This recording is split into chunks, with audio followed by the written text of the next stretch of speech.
Have you ever experienced an event that was so awesome, so amazing that you had to do something to ensure that it would forever be remembered? In today's message, we'll take a close look at a miraculous event that took place at the Jordan River that God required to be remembered forever. If we're meeting for the first time, I'm Donnice Tabor, pastor of Divine Church in Metro Atlanta, where we believe it's all about His will, His way, His word. Let us now receive this short but inspirational message. Joshua, the 4th chapter, verses 1 through 7. When the whole nation had finished crossing the Jordan, the Lord said to Joshua, "Choose 12 men from among the people, one from each tribe, and tell them to take up 12 stones from the middle of Jordan, from right where the priests are standing, and carry them over with you and put them down at the place where you stay tonight." So Joshua called together 12 men he had appointed from the Israelites, one from each tribe, and said to them, "Go over before the ark of the Lord your God in the middle of Jordan. Each of you is to take up a stone on his shoulder according to the number of the tribe of the Israelites, to serve as a sign among you. In the future, when your children ask you, 'What do these stones mean?' tell them that the flow of the Jordan was cut off before the ark of the covenant of the Lord. When it crossed the Jordan, the water of the Jordan was cut off. These stones are to be a memorial to the people of Israel forever." I want to witness to you for the next few moments from this thought. A monument for memories. A monument for memories. I must say, when I take a look at all of the biblical stories, today's text is one of the Bible's amazing moments. You see, it has been 40 years of wandering in the wilderness for the Israelites, and now the wandering is over. What deeply affecting moments they must have experienced as God opened the river of Jordan and they walked across the riverbed on dry land. They're leaving behind memories of decades of devastating events. Just think about it. All those years of being enslaved in Egypt, then rambling around 40 years in an unproductive wilderness. And you know those 40 years produced some tragic memories.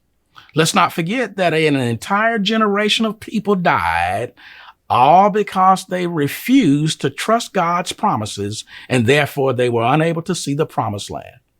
But now those memories are behind them, and the promised land is before them. Looking back at today's lifted text, the first thing I noticed seeping from the text was the river mentioned in verse 4 and 5a, which records, "So Joshua called together the 12 men he had appointed from the Israelites, one from each tribe, and said to them, 'Go over before the ark of the Lord your God into the middle of the Jordan.'" You see, the River Jordan caught my attention because it is the river that's mentioned at least 180 times between the Old and New Testament. The Jordan River is associated with many biblical miracles as well as healing. And if you think about it, looking back in history, the Jordan River was a constant theme in many Negro spirituals. You see, the Jordan River represented freedom. When escaped slaves crossed the Ohio River, it is seen as a parallel to the children of Israel crossing the Jordan River. So in essence, the plight of the slaves were compared to the plight of the children of Israel. And therefore their prayers to God were that God would grant them the same freedom.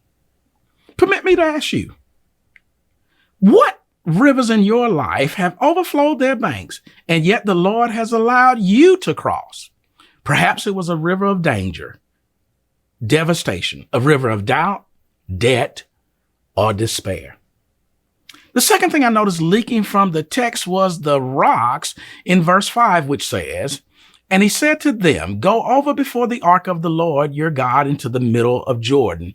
Each of you is to take up a stone on his shoulder according to the number of the tribe of the Israelites.'" I believe the takeaway here in the text is real simple. And that is, although we are allowed to cross over, sometimes we must carry over some weight.